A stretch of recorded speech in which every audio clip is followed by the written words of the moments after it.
السلام عليكم، ازيكم عاملين ايه؟ يا رب تكونوا بخير. فيديو النهارده هيكون ماذا يوجد في شنط سفري. يعني لان زي ما قلت لكم في الفيديو اللي فات اللي انا مسافره وكده، ف فالنهارده هقول لكم ايه الحاجات اللي موجوده في شنط سفري. طبعا انا يعني بيبقى فيه طبعا اي شخص بيبقى ليه شنطتين وشنطه هاند باج. فانا واخده شنطه واحده بس، واحده هاند باج، واحده اللي انا يعني بشيلها وانا مسافره او كده، يعني اللي هي شنطه ايدي. فطبعا الشنطه الكبيره بتاعتي فيها هدومي والحاجات زي ديت يعني، فدي مش هوريها لكم. هوريكم بس حاجات اللي في الهاند باج وفي الشنطه اللي انا هشيلها على ايدي. طبعا الهاند باج ديت معناها بالعربي يعني شنطه يد، بس هي مش قصدي على شنطة ايدي اللي انا بلبسها مثلا من خارجة، لا مش قصدي على دي. قصدي اللي هي الشنطة اللي بتبقى اصغر شوية من شنطة السفر الكبيرة بتاعت اللي بنحط فيها الهدوم او كده، اللي بناخدها معانا الطيارة. فالحاجات اللي هتكون موجودة في شنطة الهاند باج بتاعتي هوريها لكم دلوقتي. طبعا الحاجات اللي انا هوريها لكم دي زائد حاجات بس لسه ما استفتهاش يعني، فهوريكم بس الحاجات دي. اول حاجة هتكون في شنطة الهاند باج بتاعتي الكراسة دي. طبعا ديت جواها كراسة هنا. الكراسة ديت انا بكتب فيها يعني يومياتي او مذكراتي او حاجات زي كده. فانتوا لو مثلا ساعات بتحسوا ان انتوا مش لاقيين حد تتكلموا معاه او كده، ممكن تجيبوا لكم كراسة وتكتبوا فيها انتوا متضايقين من ايه مثلا او كده، يعني هتساعدكم كتير ان انتوا ترتاحوا نفسيا. تاني حاجة التاب بتاعي، فهو ده. طبعا انا عرضت معاكم التاب بتاعي قبل كده في فيديو اسئله واجوبه، فهو ده التاب. اوكي، تالت حاجه الكتاب ده او القصه دي، هي دي قصه بالانجليزي عرضتها معاكم برضو في فيديو بتاع طرق لتعلم اللغه الانجليزيه. فهو ده الكتاب، هي قصه اسمها ويمبي كيد. اوكي، ف دايري اوف ويمبي كيد. فالقصه ديت يعني حلوه وكده، فانا واخداها على اساس لو عندي وقت فراغ او كده يعني ومش لاقي حاجه اعملها هقرا. رابع حاجه معايا في الهاند باج اللي هي المرايه دي شكلها كده، ثانيه هوريها لكم.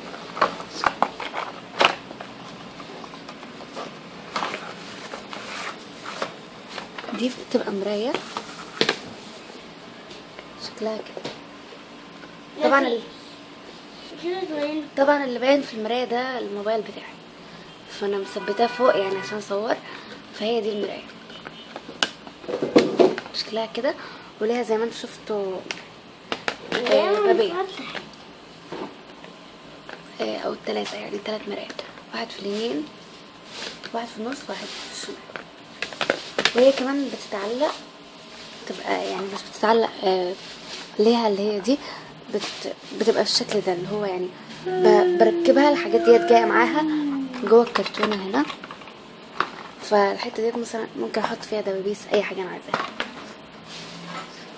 اخر حاجه هتكون في الهاند باج بتاعتي هي دي، سوري انا دي مطاط دي شكلها فيها مطاطات يعني زي كده، والقاس كروشيه والآلة. فيعني ديت بتاعت مطاط كده، كانت ماما جايبها لي دي في عيد ميلادي. وكده نكون خلصنا الحاجات اللي في الهاند باج بتاعتي. نيجي بقى للشنطة الخروج اللي انا هلبسها يعني مع طقم السفر، اللي هي شنطة ايدي اللي انا هلبسها معايا. فهكون حاطة فيها اول حاجة النضارة بتاعتي، دي النضارة بتاعتي اهي. ده لون بنفسجي على فكرة مش اسود، بس هو غامق، واللون هنا في وشي من جوه فيه زي فراولة او كده، فهي دي شكلها. تاني حاجة هتكون في الهاند باج بتاعتي جراب الموبايل بتاعي. سوري، مش في الهاند باج، في شنطة ايدي، يعني في الشنطة اللي انا هلبسها على طقم السفر بتاعي. زي ما قلت لكم ده الجراب بتاعي، ده شكله، ودي في مكان شكله عجبني جدا يعني فجبته. تالت حاجة هي المحفظة بتاعتي.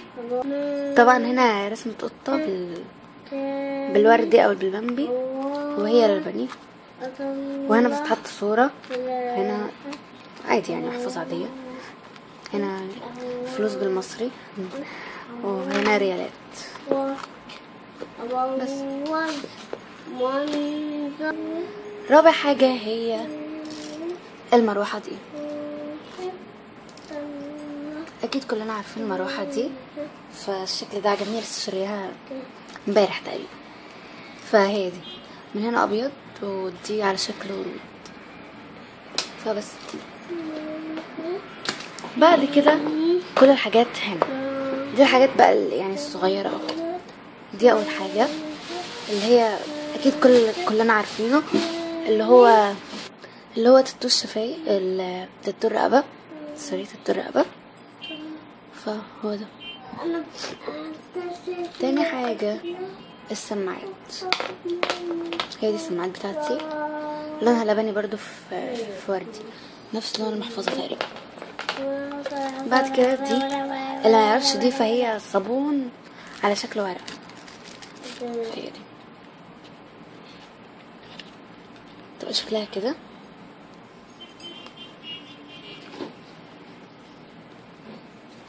طلع منها واحدة بس. طريقة الاستعمال اللي انا بحط دي، ده كان يوسف.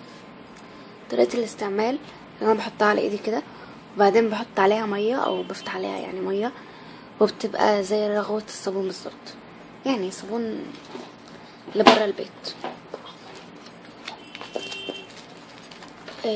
رابع حاجة صح؟ رابع حاجة ايوه، البنس دي. البنس دي الفكرة بتاعتها اللي انا حطيتها هنا علشان تبقى اسهل استعمالها، لاني كان بجد يعني دايما كان بتضيع البنس بتاعتي وكده. فواحدة صاحبتي هي اللي قالت لي على الفكرة دي طبعا العلبة دي كان فيها البان في الاول، فكنا بنفتح دي وبتطلع من هنا البان، لكن دلوقتي انا بفتح وبتطلع لي بنس بس. حلوة الفكرة يعني، لو عجبتكم ممكن انكم تجربوها. بعد كده ده اللي هو زي مرطب للبشرة او كده بس. بعد كده مناديل جيب عادية يعني. بعد كده المراية دي غير المراية التانية. المراية التانية مثلا بحطها على مكتب او كومودينو او حاجة، لكن دي بتبقى معايا في الشنطة. هي كده وشين، طبعا ناحية بتطلع الوش اصغر وناحية بتطلع الوش اكبر. اوكي ده جوالي مرة تانية. اوكي بعد كده عندي مرطب شفاء. هو ده المرطب، هوريكم لونه، بس هو انا لسه جايباه جديد هو كمان، لكن اخويا الصغير كسره ما عادش من غير الحته دي، فهو ده لونه. اوكي ده لبيب.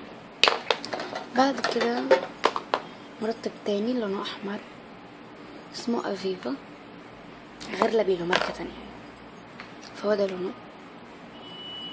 ده برضو لسه شاريه جديد. اوكي هوريكم.